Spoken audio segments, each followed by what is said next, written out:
Today, in my series around Antwerp, we're visiting a fancier who has become a household name in England. I began to raise his family of pigeons very successfully around 1982-83, and in 1984, Bert Hessian and I purchased the second round of youngsters from his breeders. The rest, it's just history. And yes, you've guessed it, we're at the home and the loft of Staf Van Reet in Mol, Belgium. And right now, let's take the opportunity to go in and meet the family.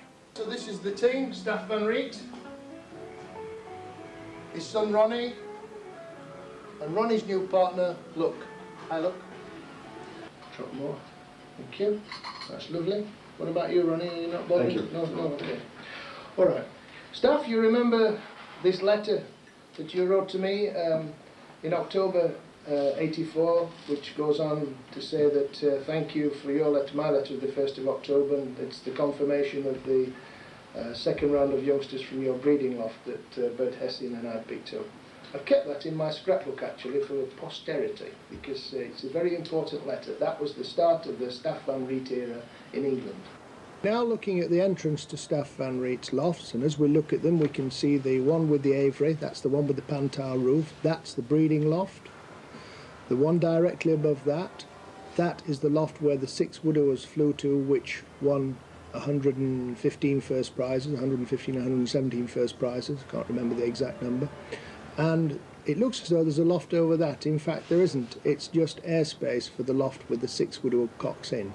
And to the left you will see another open window, and that open window there is where Staf flew his 18 widower cocks to. Those 18 have now gone up to 24 or 26. Front view there then of the lofts. As you know, they're over the top of Staf's house. A bit difficult to film them actually, but our cameraman managed to get himself into a position in Staf's father-in-law's garden, which is across the road, and we filmed them from there. You will see each side of those lofts, there are roofs at each side, and on the top of those roofs there's some moss.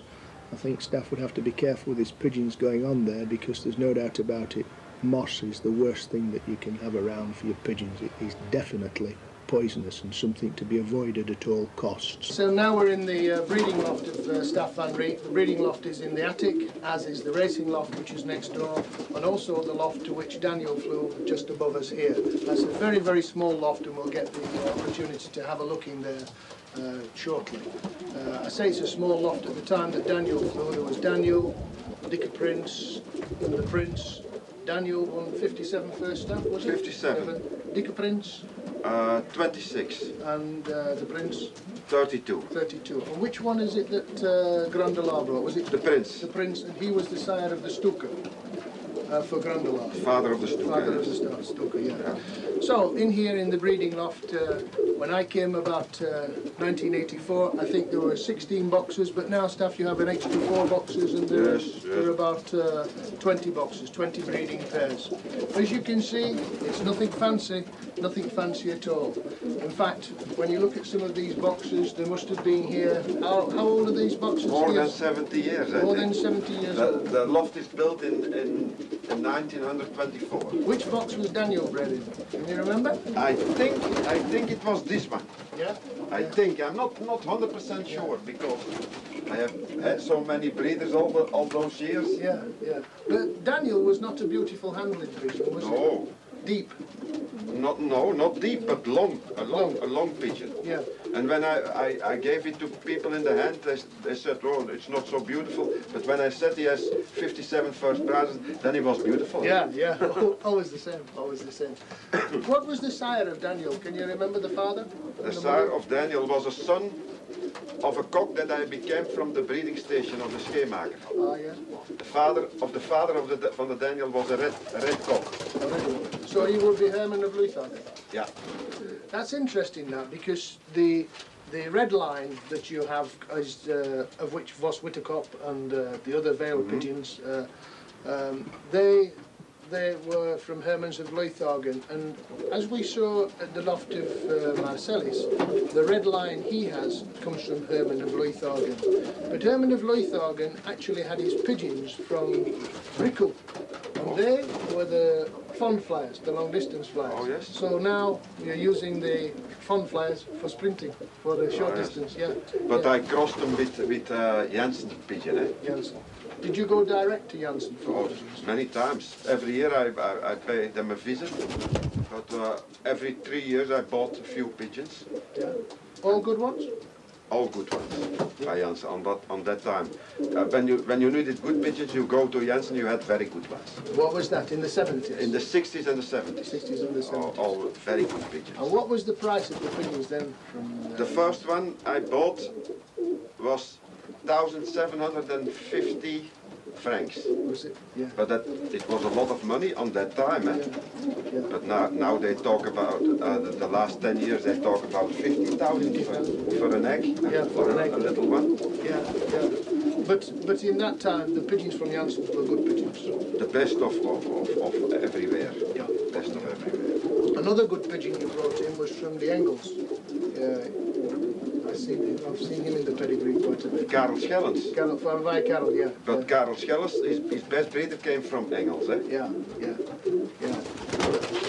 Karel Schellens related to you? Is he a relation? He's related to my father, yes? Yeah, I thought so. related Because to we went to the restaurant with Karel Schellens, Rijmaker and yourself many years ago. Enjoyed that, yes. When are these pigeons paired together, Staf, here? The 24th or the 25th of November. I always Every year? bring them together. The last 20 years, yes. Yeah. And how many rounds of youngsters? Oh, I breed all year. But I never sell eggs or anything. I let them do naturally, yeah? Yeah. All year through, till September. Yeah. But they have nothing to do but to breed. So six rounds. And I don't force them. I just leave them. just leave them, Yeah. let them do it. And you come in, you feed them twice a day? Yes, twice a day. With the breeding mixture? Just same mixtures for everything? Same mixture as for everything. You just use a cheap mixture? And I buy some peas, green Extra peas. peas, yeah. Extra. And when they are with youngsters, I give more peas. Yeah. So yeah. they More need- protein.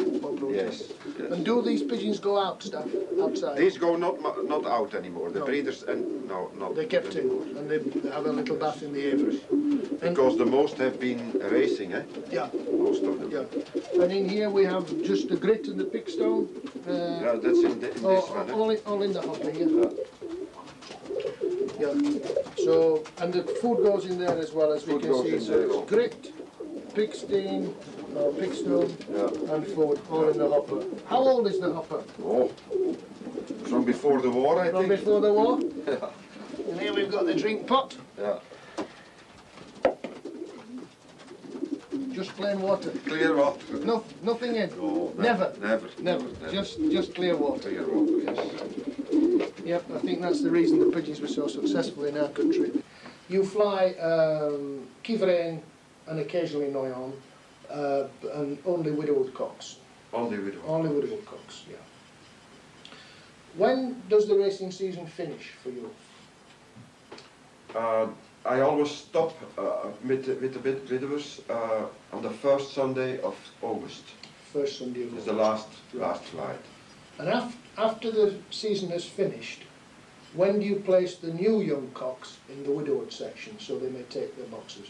It's every year different. When I have the time, I do it on the end of the year, and other times when I couple everything, and on the end of November.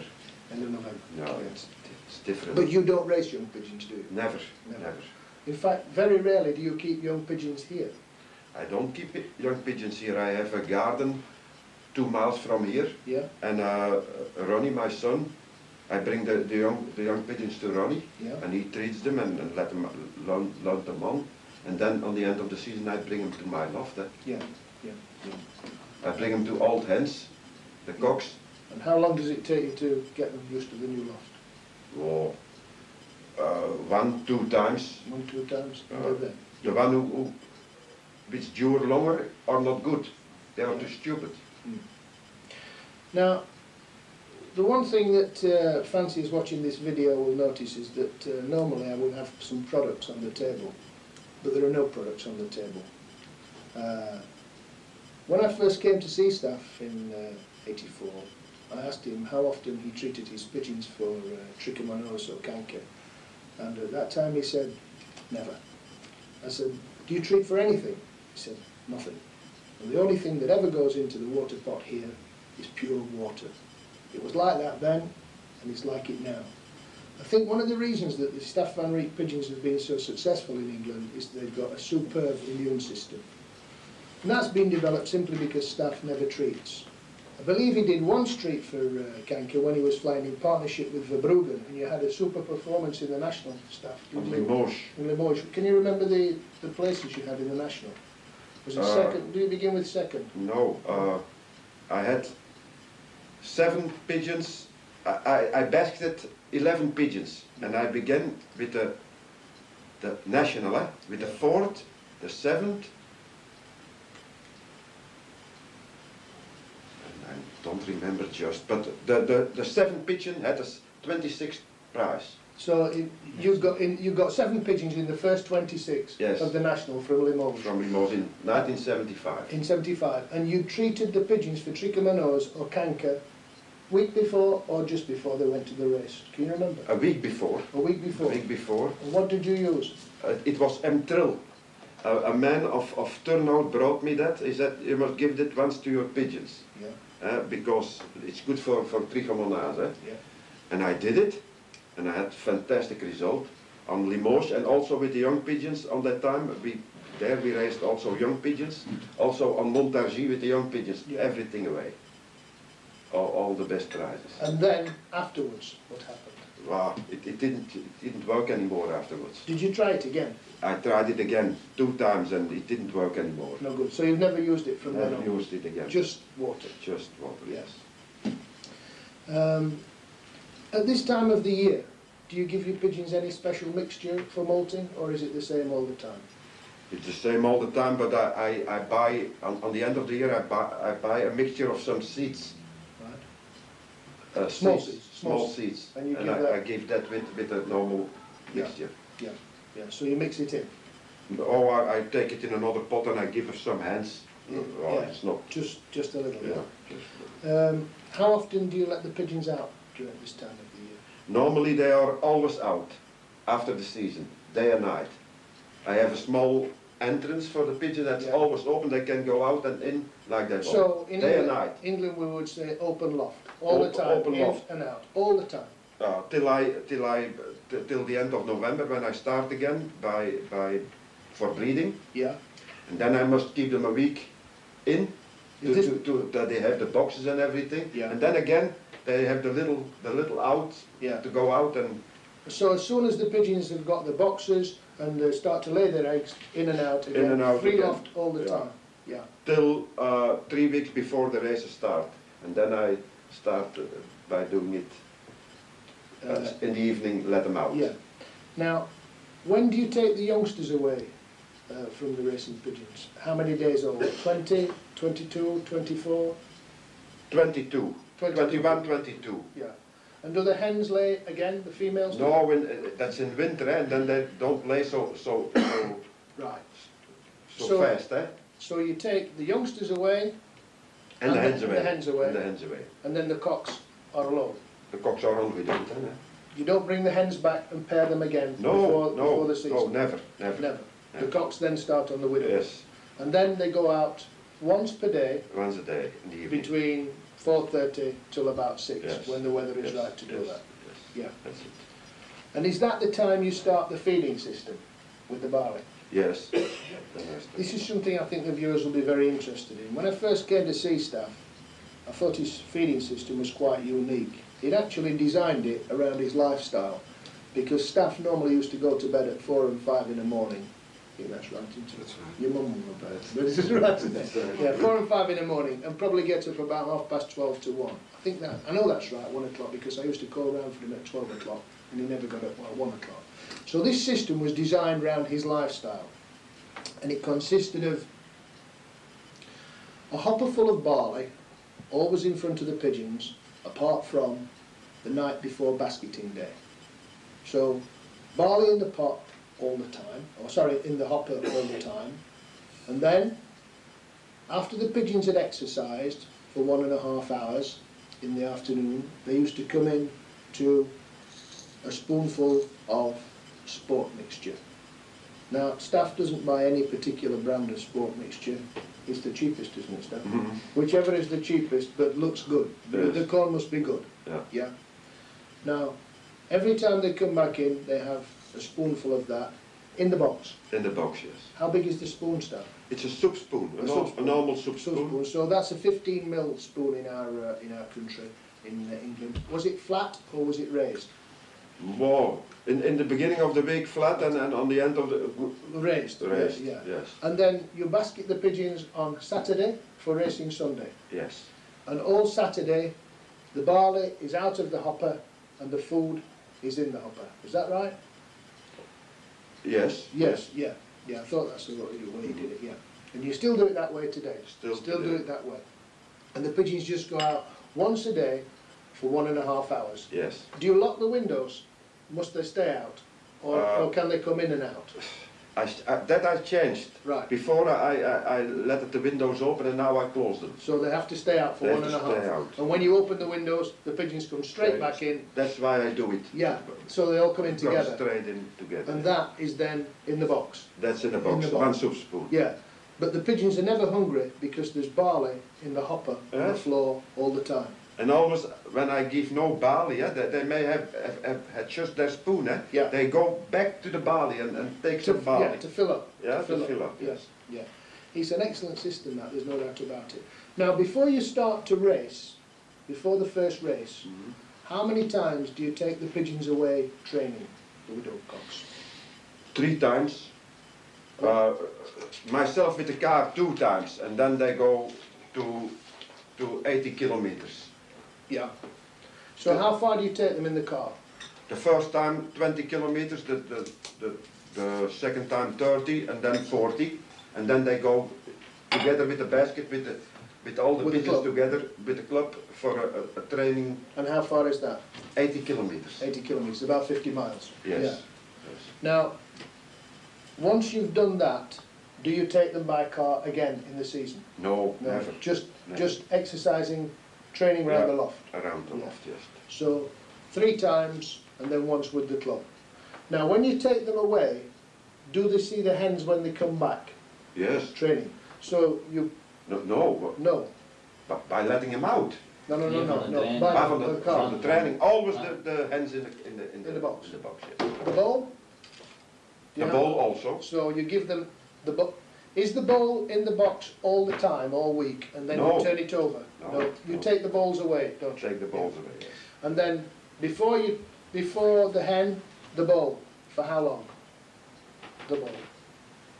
How long do you give the bowl to the cock before you bring the hen? I come in the loft, I put the bowls and I start by showing the hens. Right, so once all the bowls are in, then you bring the hens in. Then I bring one after another. Yeah. How long does the hen stay with the cock? Oh, a few seconds.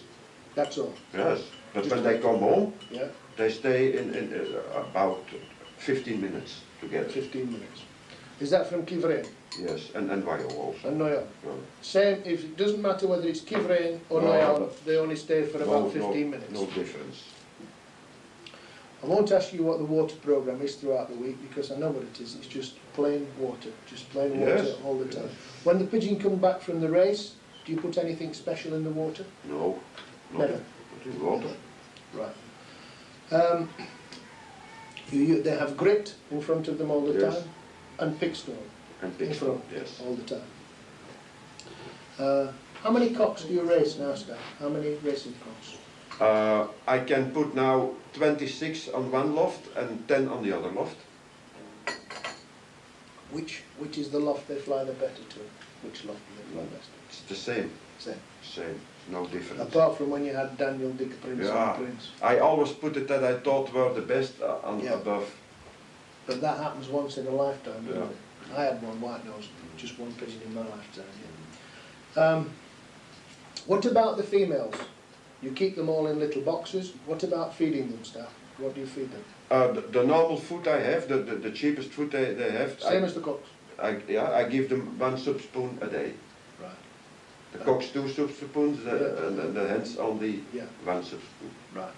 But at the beginning of the week for the cocks, it's a flat soup spoon. Yes. And then as the week goes on, Yeah. a little bit more of the corn. Right. Yeah. What about the bath? Can the pigeons take a bath? Oh yes, every week, in Tuesday, we put a bath on the loft. In the loft or on the loft outside?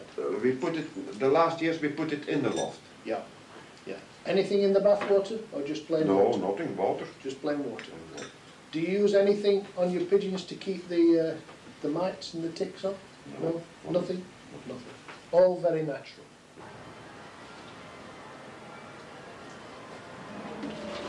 This is the larger of the two racing lofts. The lofts that Daniel, Dicker Prince and the Prince flew to are upstairs, above this. We'll go and have a look at that in a minute. But this is his main racing loft, and if I remember rightly, there were 18 boxes in here. Is that right, Staf? 3, 6, 9, 12, 15, 18, yeah. Yes. And just recently you've added another 2, 4, 6, 8. Or Yes. Ronnie has, your son, he decided to add another 8. But there used to be 18 racing cocks during the 80s and the 90s. And as you can see, these boxes here, they're very old, very old. How old are these, Staf? Oh, I don't know. My grandfather has let them build Yeah. 30, maybe 40 years ago. Yeah, yeah. Very, very old boxes. You wouldn't get them like this today, but they're functional. As you can see from looking at this loft here, there's it's not spotlessly clean, but it's very functional. When Staf said to me, "This is a very good loft, Dave," I had to look twice and say, "You say it's a good loft, but why?"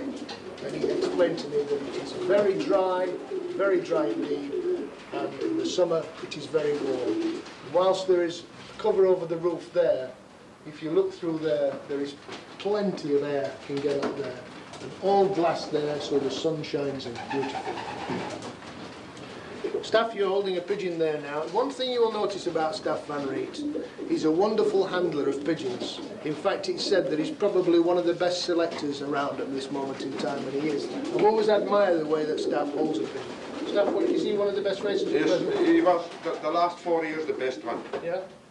He won 10 pure first in the big Club.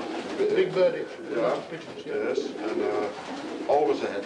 Always. He never fails, he's always very early.